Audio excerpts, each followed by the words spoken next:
ICE agents surrounded a school bus on Interstate 35, demanding entry to detain a student. The driver refused. What followed was a 6-minute shouting match that erupted into a federal case and ended with a revelation no one saw coming. Agent Thompson's voice boomed through a megaphone, cutting across the highway noise. "Federal agents, open this door immediately. We have a lawful detention order for a passenger on this vehicle." The intercom crackled to life. Mr. James's voice came through calm but firm. "I need to see a warrant before anyone boards this bus. This is not a warrant situation. This is immigration enforcement. You are obstructing federal officers. I have 42 children on this bus. Show me the warrant." "You don't get to make that call, driver. Open these doors now or you're going to prison. Not without a warrant signed by a judge. We don't need a warrant for immigration detention. Open the damn door. Then you're not getting on my bus."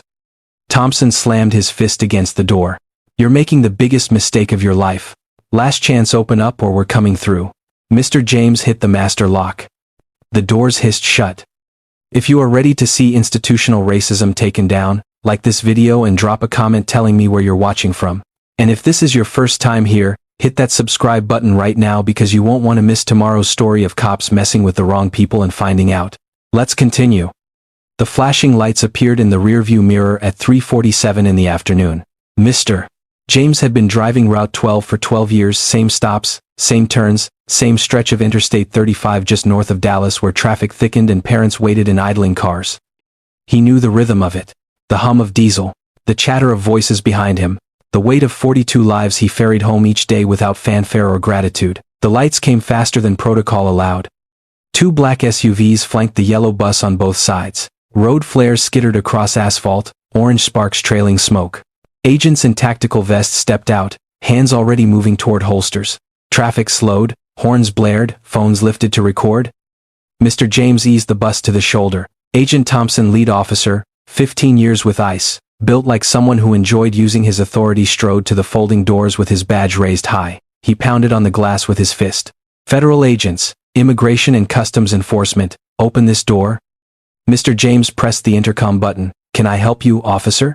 We have intelligence that there's an undocumented minor on this bus. We need immediate access to verify identity and execute detention. I'm going to need to see some paperwork before I let anyone on board." Thompson's face reddened. "Paperwork? This is a federal operation. You open this door right now. I have 42 children on this bus. I can't just let armed strangers climb aboard without proper authorization. We are the authorization. ICE, federal authority. Do you understand English?" Mr. James's voice remained steady. "I understand just fine. I'm asking for a warrant." "A warrant?" Thompson barked out a laugh. "We don't need a warrant for administrative immigration enforcement. This is deportation protocol, not a criminal arrest." "Then I guess we have a problem, because I'm not opening these doors without one." Another agent moved closer to Thompson, speaking in a low voice. Thompson waved him off and leaned into the door, his voice rising. "Listen to me very carefully, driver. You are interfering with a federal immigration operation. That's a felony. You understand what that means? Prison time. I understand you want on my bus. And I'm telling you that's not happening without a court order." "You smug son of a," Thompson caught himself, breathing hard. "Fine. You want to play lawyer? Here's how this works. Under Title 8, Section 1357, immigration officers have authority to interrogate any person believed to be an alien. We don't need your permission. We don't need a warrant. We just need you to get out of our way." Mr. James's response came quiet but unmovable. "And under my authority as the driver responsible for these children's safety, I'm telling you no." "Your authority?" Thompson's voice cracked with incredulity. "You're a bus driver. You drive kids to school. You don't have authority over federal agents. On this bus, with these children, I do. That's not how this works. It's how it's working today." Thompson slammed both fists against the door. The metallic boom made children jump in their seats. "You're going to regret this. You think you're some kind of hero? You're protecting an illegal. A kid who doesn't belong here. I'm protecting 42 children from armed men who won't show me proper documentation. We showed you our badges. Badges aren't warrants. God damn it." Thompson spun away, then whirled back. "You've got 30 seconds to open this door or we're breaching it. 30 seconds and then we're coming through whether you like it or not." Mr. James's hand moved to the master lock control. "Don't you dare." The pneumatic system engaged with a sharp hiss. The doors sealed with a metallic click that sounded like a vault closing. Thompson's face went purple. You just assaulted a federal officer. I locked a door. Refusing a lawful order is assault. That's battery on a federal agent. No one touched you. You're splitting hairs with federal law. Thompson was shouting now, his voice carrying across the highway. You think this is a game? You think you can just lock us out and drive away? I'm not going anywhere. I'm sitting right here until you show me a warrant or leave my bus alone. Your bus? This is a county vehicle. You're an employee. You don't own anything. I'm responsible for everyone on it. Another agent approached with a tactical entry tool. Thompson pointed at him. Get that door open. Now. Mr. James's voice came through the intercom again. You're really going to break into a bus full of children? With news helicopters filming? Thompson looked up. 3 helicopters circled overhead. Along the highway, at least 20 cars had stopped, phones out, recording everything. He keyed his radio. Dispatch, we have an active obstruction situation. Driver has sealed the vehicle and refuses compliance. Requesting supervisor and legal authorization for forced entry. The radio crackled back. Stand by for legal review. Stand by? We have a subject in custody range right now. Agent Thompson, you are on an active highway with civilian witnesses and minor passengers. Legal needs to review before authorizing breach. Thompson looked like he might throw the radio. Instead, he turned back to the bus, megaphone raised. Driver. You hear that? Legal review. That means they're building your case right now. Every second you keep these doors closed is another charge. Another year? Mr. James said nothing. You've got kids crying in there. You hear them?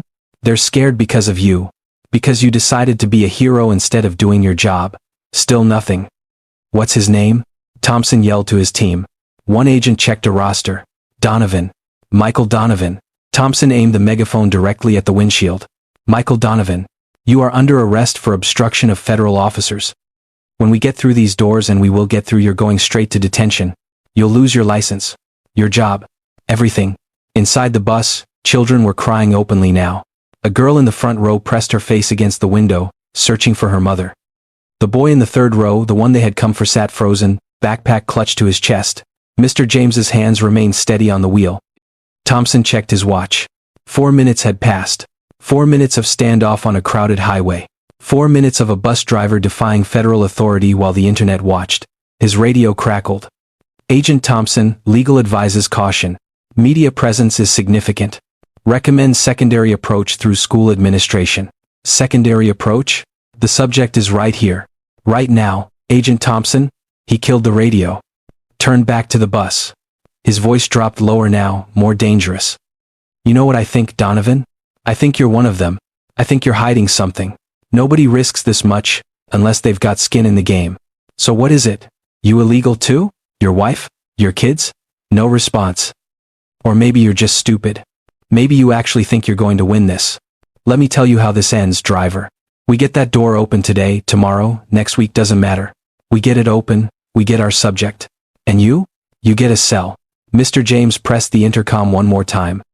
When he spoke, his voice carried the weight of 12 years of being invisible, 12 years of being ignored, 12 years of doing the right thing while no one noticed. I've got 42 children on this bus. My job, my only job, is getting them home safe. You want on my bus? Get a warrant signed by the President of the United States. Until then, these doors stay closed. Thompson stared at the sealed doors. At the gray-haired driver who refused to blink. At the children's faces pressed to windows. At the cameras filming everything. 6 minutes total since the lights had appeared. 6 minutes that would play on every news channel by sunset. 6 minutes that would bring them all to federal court, where a judge would hear this confrontation replayed word for word, and where Mr. James would pull out a yellowed newspaper clipping that changed everything. But that came later.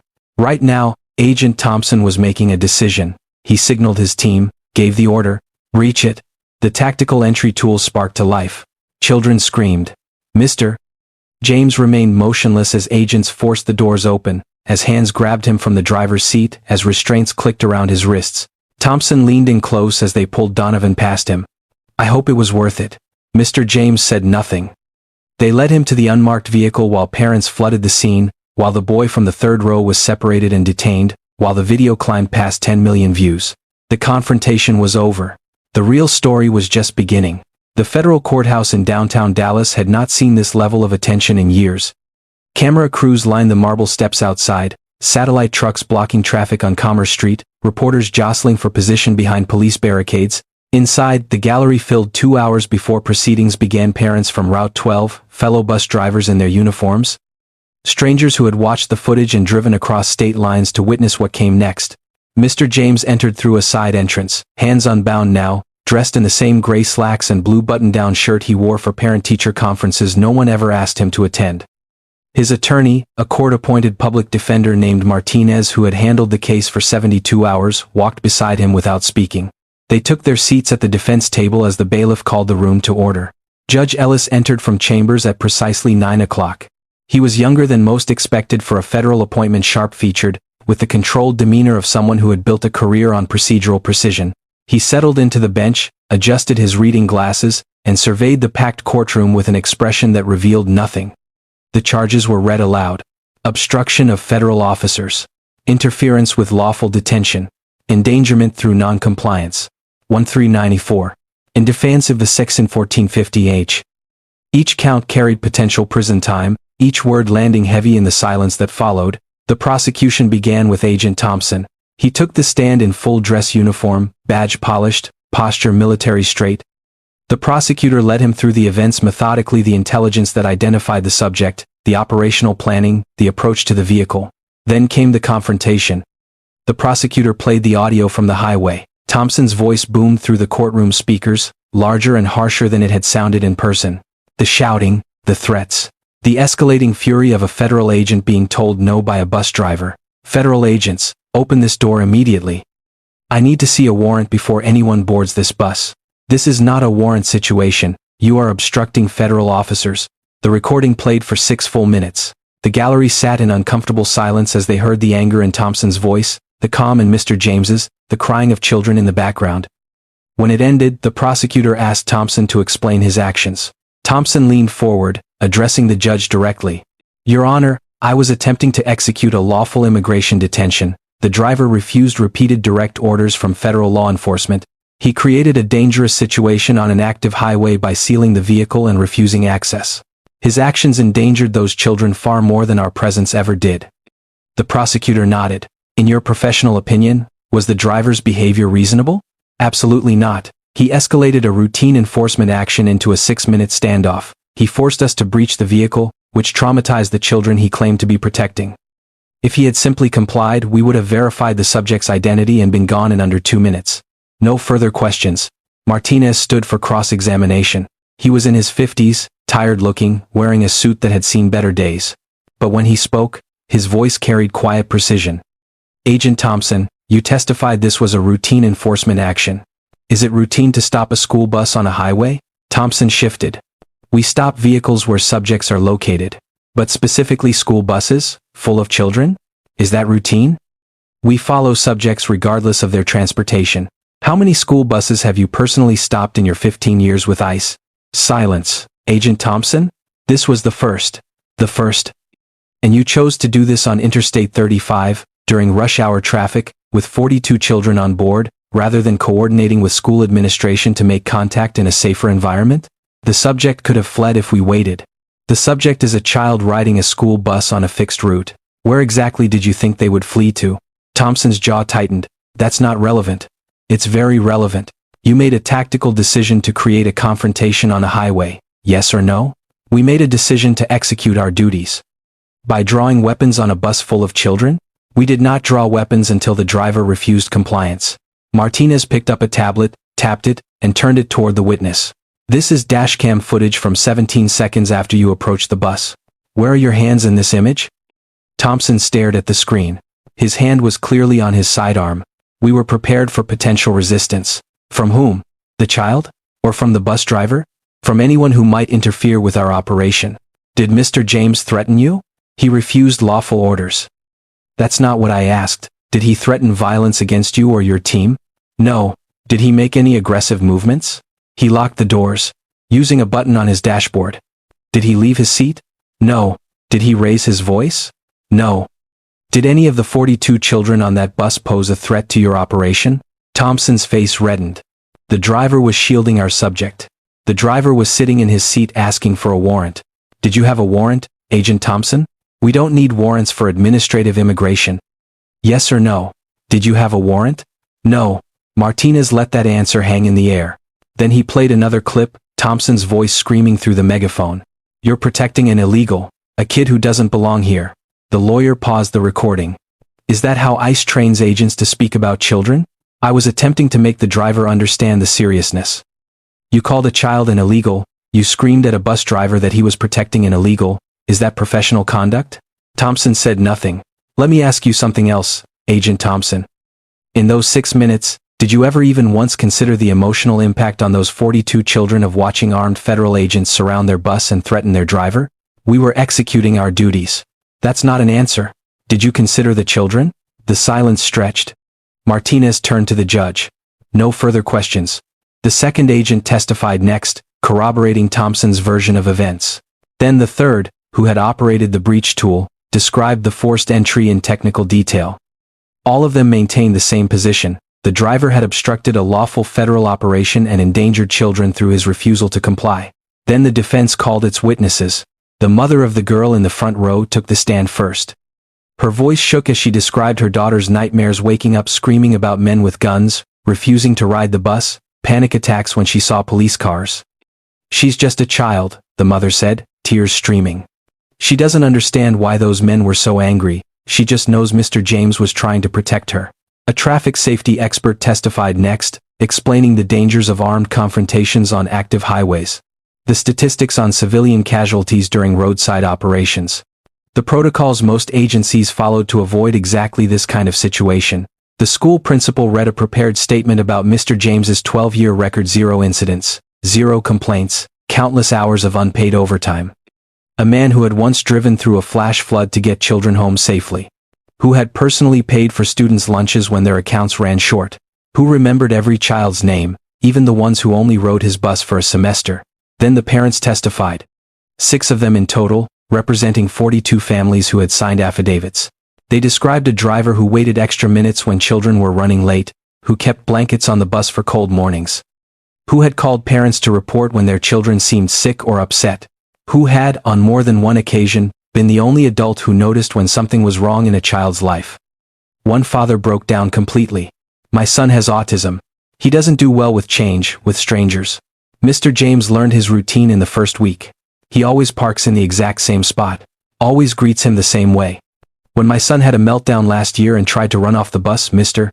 James didn't yell, didn't grab him, he just sat down on the curb and waited until my son felt safe enough to sit next to him. Then they sat there for 20 minutes until I could get there. That's who this man is. The gallery was silent except for scattered sniffling. When the testimony concluded, Judge Ellis removed his glasses and set them on the bench. He did not consult notes. He did not request closing arguments.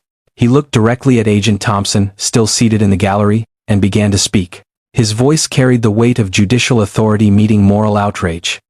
I have presided over federal cases for over a decade. I have seen good law enforcement and bad law enforcement. I have seen measured responses and reckless ones. What I watched on that highway was not law enforcement. It was a catastrophic failure of judgment. Thompson's face remained impassive, but his hands clenched. You had intelligence about a child. A child attending school, following a routine, posing no flight risk and no danger. Instead of coordinating with school administration, with social services, with any of the numerous agencies designed to handle minors with care and discretion, you chose to create a tactical situation on a crowded highway during rush hour. The judge's voice rose. You surrounded a bus full of children with armed agents. You drew weapons. You screamed threats through a megaphone while 42 terrified kids listened. You called a child an illegal on camera. And when a bus driver doing exactly what every parent in this courtroom would pray their child's driver would do asked you for legal documentation, you responded with intimidation and force.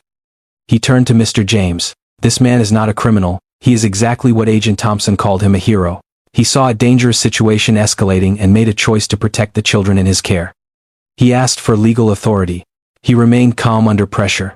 He did not threaten, did not escalate, did not endanger anyone. Judge Ellis looked back at the prosecution table.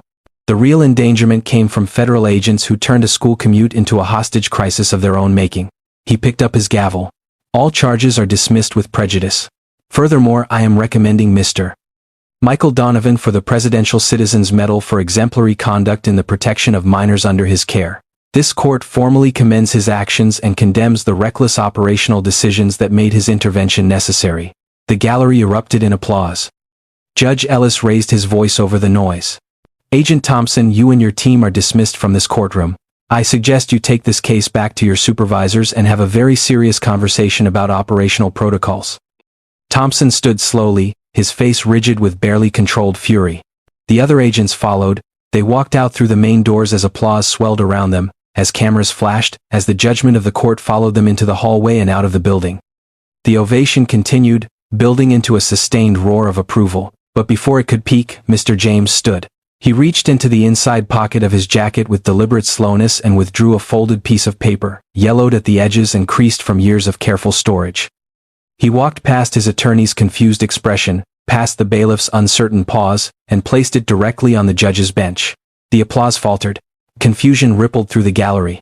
Judge Ellis looked down at the clipping, a newspaper fragment from October 2004, ink faded but image still clear. A photograph of a younger man in a bus driver's uniform, soot-streaked and exhausted, cradling a small boy wrapped in an emergency blanket. The headline read, "Driver Saves Child in Bridge Accident." The judge's hands trembled as he picked up the clipping. He studied the photograph closely, the scared child's face, the driver's determined expression, the smoking wreckage in the background. His face went pale. The boy in that blanket had been young when the number 27 bus lost traction on a rain-slicked bridge outside Fort Worth. The vehicle had flipped twice, coming to rest on its side with windows shattered and fuel line ruptured. Smoke had been rising from the engine compartment when the driver pulled him free of twisted metal. The driver had carried him on his back for half a mile through traffic and chaos, had stayed with him until paramedics arrived, had quietly refused the medal the city tried to award him months later. Judge Ellis had been that child. And the man standing before him, the invisible bus driver everyone had overlooked for 12 years, had been the one who saved his life. The courtroom had gone completely silent. Do you think everyday heroes like this deserve our support for standing up to protect children?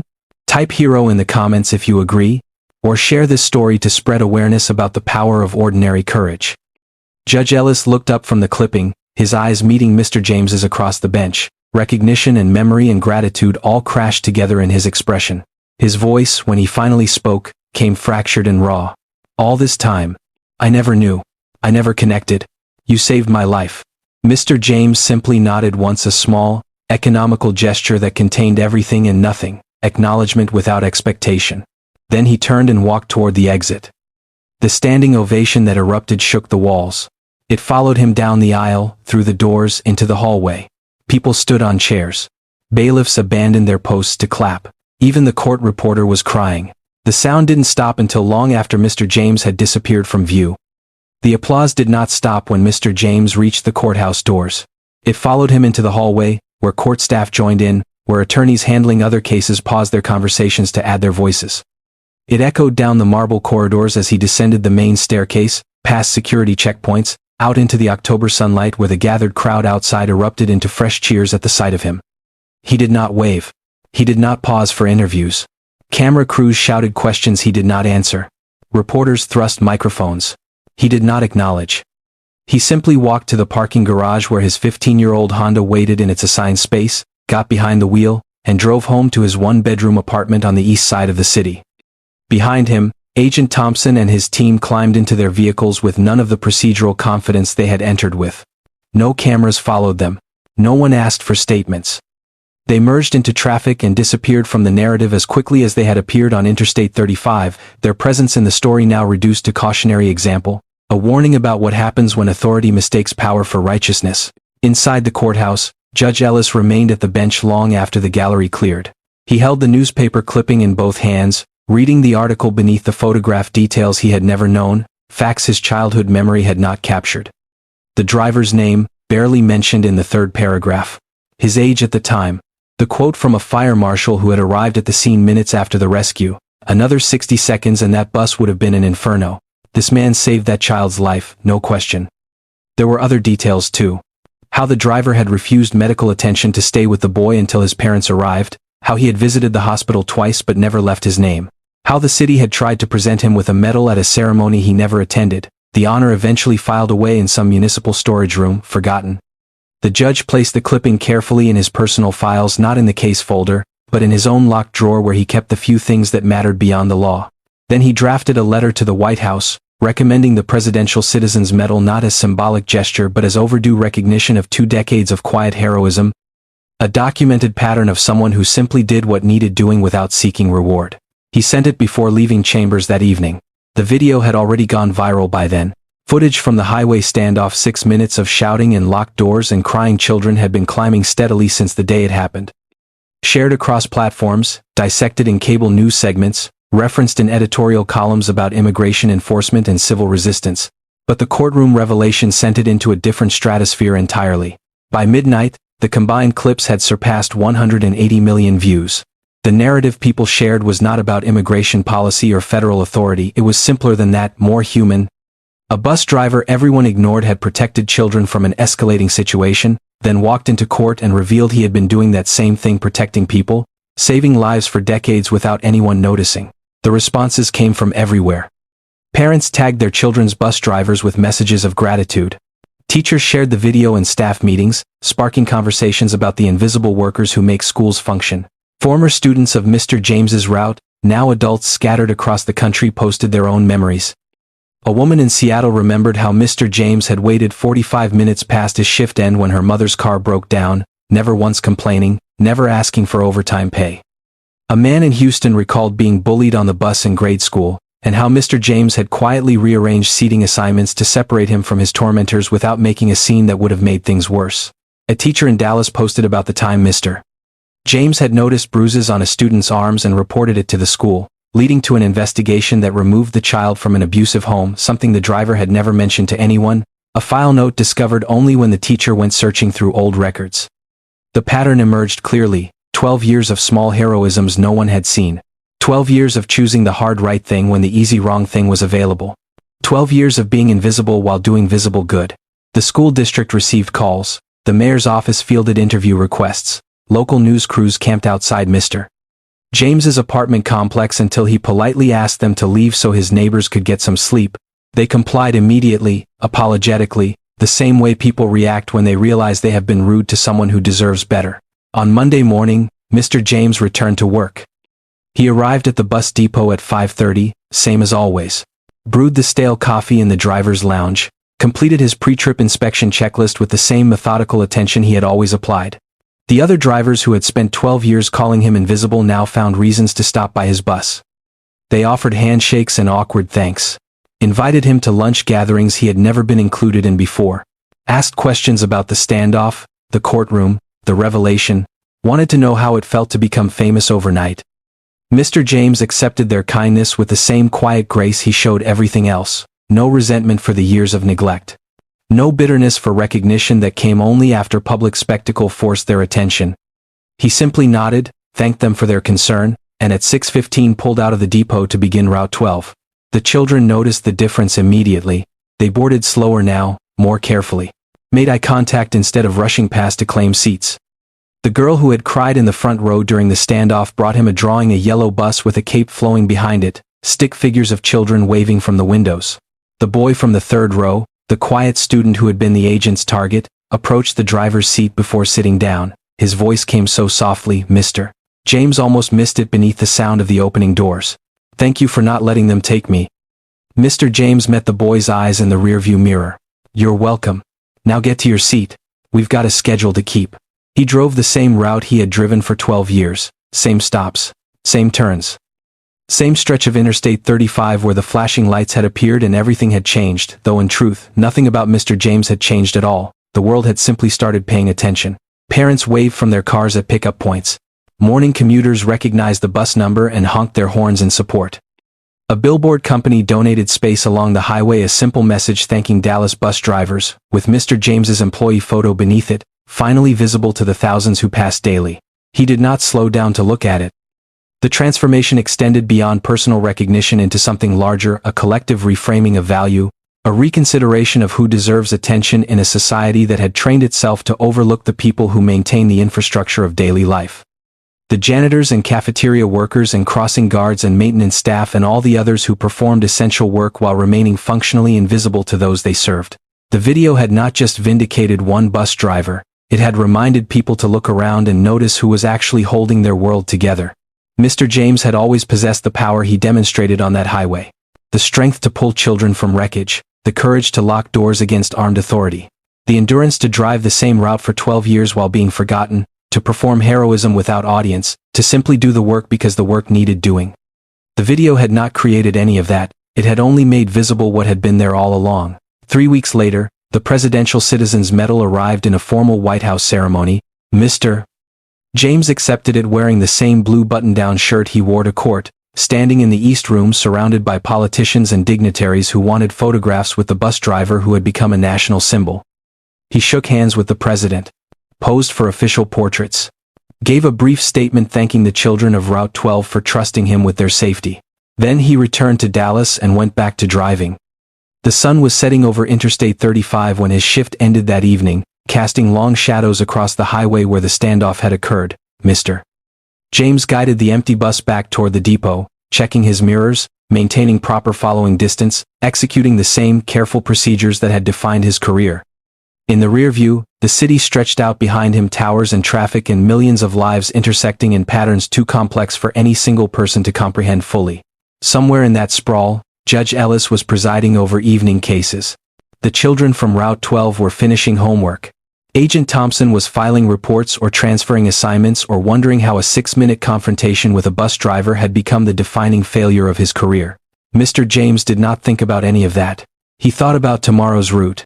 About the weather forecast suggesting rain by midweek. About the birthday he had noticed marked on the attendance sheet for one of the students he would need to remember to wish them a happy birthday, the same way he did for every child, the same way he had done for 12 years. He thought about the ordinary work of getting people home safely, the quiet responsibility that required no recognition to matter, the simple truth that some forms of power announce themselves with badges and guns and federal authority, while others simply endure in the daily choice to do what is right when no one is watching. The depot lights appeared ahead. Mr. James signaled his turn, pulled into his assigned space, completed his post-trip inspection. Tomorrow he would do it again. And the day after that, no longer invisible. But still, in all the ways that mattered, exactly the same man he had always been. The world had finally looked up, and in doing so, discovered what had been there all along, not spectacle or drama or viral sensation, but the steady presence of someone who simply refused to look away when it would have been easier to comply. Someone who understood that real power lies not in the authority to command but in the courage to protect those who cannot protect themselves. The bus engine ticked as it cooled in the evening air. Mr. James locked the doors one final time, turned off the lights, and walked toward home through the gathering darkness. Behind him, the bus sat silent in its space, waiting for morning, waiting for the next route, waiting for the next group of children who needed someone to get them home safely. The work would continue. It always had. It always would. And Mr. James would be there, doing it quietly the way he always had, whether anyone was watching or not. If you like this video, make sure to hit that like button, subscribe, and turn on the notification bell so you don't miss the next story. Share this video with someone who would appreciate it, and let's keep building this community together. And before you go, drop a comment below. I'd love to hear your thoughts on what stood out to you the most. Until next time, stay safe, stay curious, and I'll see you in the next.